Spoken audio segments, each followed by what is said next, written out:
Hey, what's up guys? Welcome back to the channel. Today I'm going to help you clean up your form on sit-ups so you no longer have any excuse to not train your abs at home. And if you're new to my channel, you should know that I have hundreds of videos to help you correct your form on a multitude of exercises on my website, muscularstrength.com, all organized by body part and level of difficulty. So before we dive in, know that at any time you can click this link right here for a free 7-day trial of my website where you can not only check out the videos on proper form, but gain access to my custom meal planner and 12-week workout programs as well. Now, when it comes to performing the perfect sit-up, there are 3 golden rules that you should always keep in mind. And the first one is that sit-ups are not a speed contest. Fast as fuck, boy. Still fast as fuck. So listen, the sit-up is one of the few exercises that I recommend as a pure isolation movement. And what I mean is that the goal here isn't necessarily progression, going as heavy as you can and using momentum and all those things, okay? It's more about feeling the entire rectus abdominis stretch and contract on every repetition while simultaneously keeping as much engagement out of your hip flexors as possible.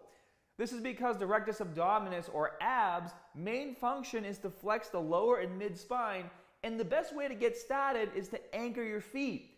Locking your feet in place will help you keep the focus of the movement on flexing your spine and allow you to boost the intensity of your sit-up by bringing your glutes closer to your feet. Then once in place, what you want to do is start flexing your spine by sitting up one vertebrae at a time. The flexion begins at the lower spine near your sacrum, and from there, as each vertebrae is flexed, you move up to the lower back and mid back until you end up at the top of the position with your chest up against your legs and your spine fully flexed. But if you find yourself in the top position and your back is straight, you're doing it wrong.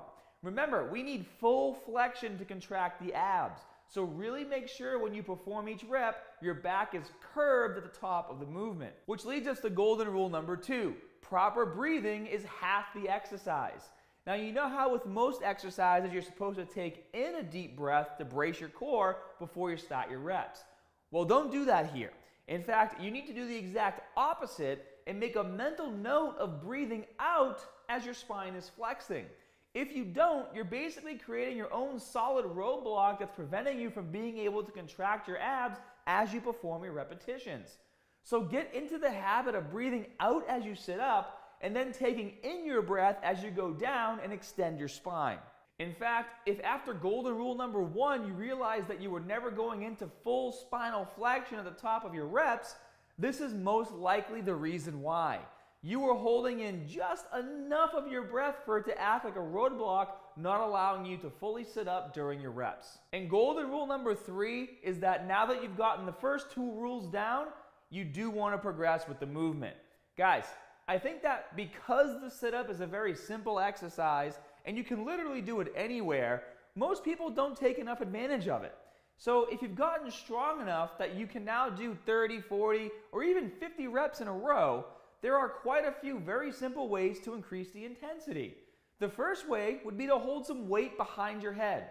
5 to 10 pounds is all it takes to intensify the movement enough to keep you in the 12 to 15 rep range per set, and make sure you always hold the weight behind your head.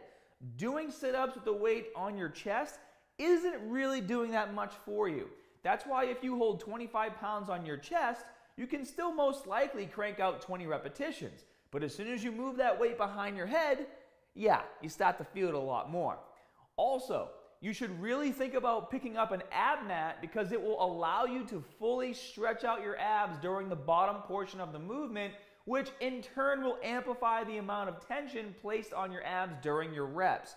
Then you combine that with holding some weight behind your head and it's game over. Training abs at home will once again prove to be the most effective method for building a solid six-pack, and you might even get creative and start incorporating some twisting variations as you get stronger. There's the traditional one side at a time twist as you come up, alternating sides between reps, or the good old sit up with the double twist at the top, bringing your elbows side to side as far as you can before returning back to the starting position. I'd say give both variations a shot as they're great for incorporating a bit of obliques into your home abs training. Be sure to like and subscribe if you would like to see more quick tutorial videos like this, And remember, you can join my site for 7 days free by clicking this link right here, and it'll give you access to my entire workout database, meal planner, and custom 12-week muscle building programs. And as always, more good stuff coming soon. See you guys.